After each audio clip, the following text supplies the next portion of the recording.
Okay, so I might end up doing some kind of scripted video about this topic in the future, but I just wanted to get these thoughts out of my head while I have all the words that I want to say in there, and to maybe flesh out the concept of what I'm about to talk about, which is the difference between appreciating something and enjoying something, and how I think that this prevalent idea in culture that there is an objective quality to a work of art, as well as a level on which the individual enjoys it, I think that idea comes from this appreciation versus enjoyment thing.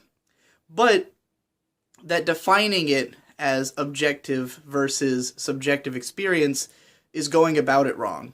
So, when people say that something is objectively good, what they really mean is that it holds up to an understood standard, right? Like, if a picture is well drawn by conventional definition, people would say that that is an objectively good picture.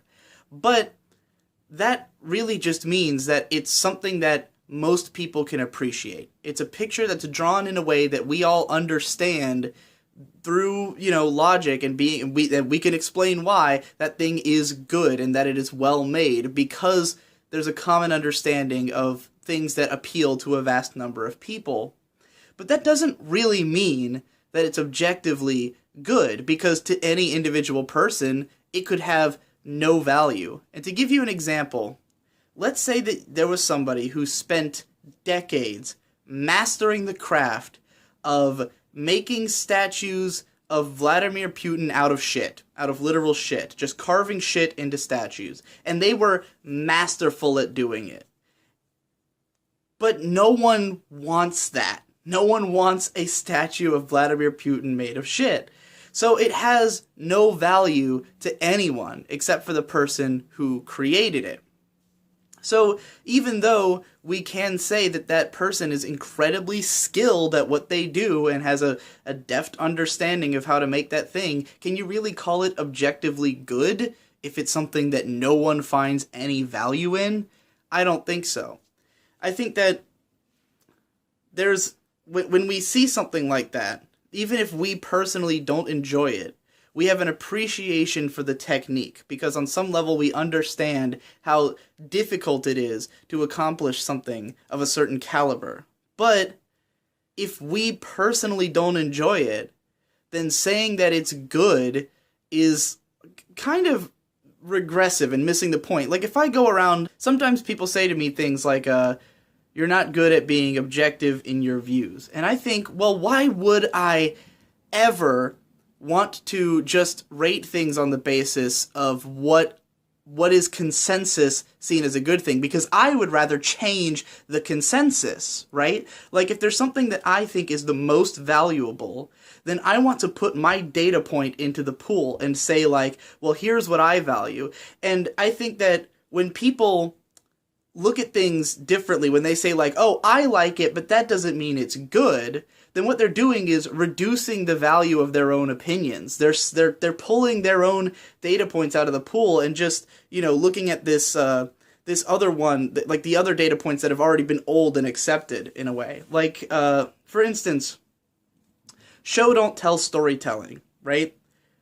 Is something that I think everyone appreciates what's good about it. Everyone appreciates the phrase show don't tell, and we can celebrate it and look at it and say that that's a good way of writing stories. But that's entirely on the basis of the fact that a large number of people appreciate that kind of story. There are types of storytelling that involve lots of telling and not a lot of showing that some people might still enjoy. Some people might enjoy those stories. And for those people to say, well, I love it, but I recognize that it's not good, then they are devaluing their own, stance, their own opinions, and making it out like, like the consensus matters more than the individuals, when the consensus is born of individuals. The consensus is not some magical thing created by God. It's not an objective standard that exists somewhere out in the universe. The consensus is born from each individual saying that they like that thing.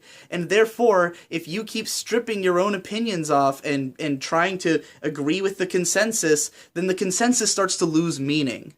It's kind of like if there was something that, Like, let's say the consensus was that there was this one type of camera angle that's considered amazing for this and that reason. And everyone appreciates that, but let's say that over time, no one likes it anymore. Let's say that people don't actually enjoy the camera angle. People have just heard what makes that angle good.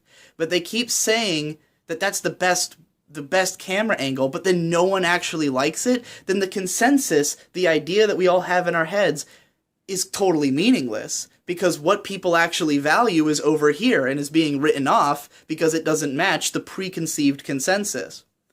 So this is why I have always said, like, when people ask me, like, all right, well, we know what your top 10 favorite anime are, but what do you think are the 10 best anime? And I go, well, my top 10 favorites, because those are the ones that have the things I value. And I'm entering that data point on the grid. There is no show that I enjoy more than the shows that I have on there. Now, there is a level on which I appreciate a lot of shows that I don't enjoy, because I appreciate what other people get out of them and how they relate to that consensus. So let's say, for instance, Game of Thrones is a very popular show that a lot of people like, and I think that show does an amazing number of things very well, and I have a strong appreciation for that show. I appreciate all of the things that it does that are so good, but in terms of what I personally value out of a work, it can be contentious. There's a lot of things I don't like in the show that maybe other people won't consider a problem, or there's lots of things that that I like about other shows more, and it just doesn't reflect my values perfectly. So if I gave Game of Thrones a 10 out of 10 because of the fact that I appreciated what other people liked about it, then that would be completely ignoring the fact that it's not actually a 10 out of 10 for me. And again, I'm removing that data point. I'm making it so 10 out of 10 now means consensus, as opposed to meaning real consensus, which is what everyone collectively thinks. Which is why we get this wrong-headed stuff, like people complaining about negative reviews on like affecting the scores of Metacritic or something. Like, the score that's on Metacritic should be the actual consensus, each individual person's ideas. It doesn't matter if that person seems comically wrong and to fundamentally misunderstand the entire point of the work. The point is that consensus is everyone's opinions. Not everyone who's correct in your mind about the work, but everyone, whether they're totally wrong or totally right. That's how we get consensus. And I think that's important and needs to be protected, and honestly, I didn't think about that at all before I started this rant, so I've kind of gotten so far off track of what I originally wanted to say that I don't remember how to take it back, but this is more interesting than what I wanted to say. So, I'm just thinking about, I think that the reason that some people are protective of the objective standard and of the appreciation is that there's a lot of ways to appreciate something.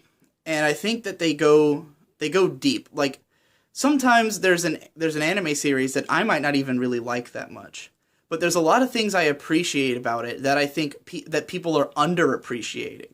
That even though it's a show I don't like, I can see these elements and say, like, well, there's a lot of craft that went into this or that element of it. And I love exploring that aspect of craft and being able to point out when something is done with a level of craftsmanship. But on the other side of the coin, I don't want to overvalue things that might not necessarily matter to me.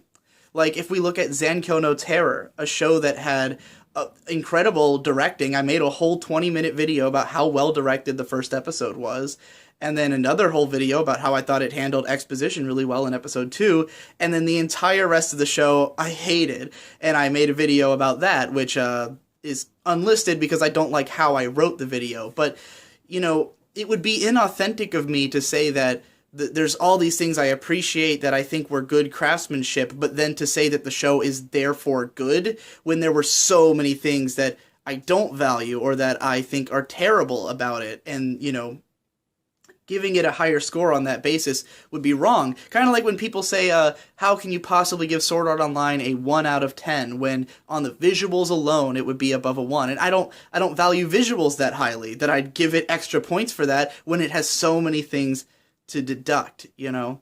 So I think that there's something to be said for appreciating things about shows you don't like, but I also think that there's a huge danger in scoring things based on appreciation, or looking at something and saying it's objectively good, but I don't like it, or I like it, but objectively it's not that good, when objectively, first of all, shouldn't be a word. What you really mean is consensus, and consensus should be something that you are deliberately trying to affect with your opinions. You should be trying to say, I like it, here's why, and now consensus has been skewed a little more this way because I've shared my feelings and moved the data over in this direction, you know? So, yeah, I guess I've probably made my point even more than once. So, that's it.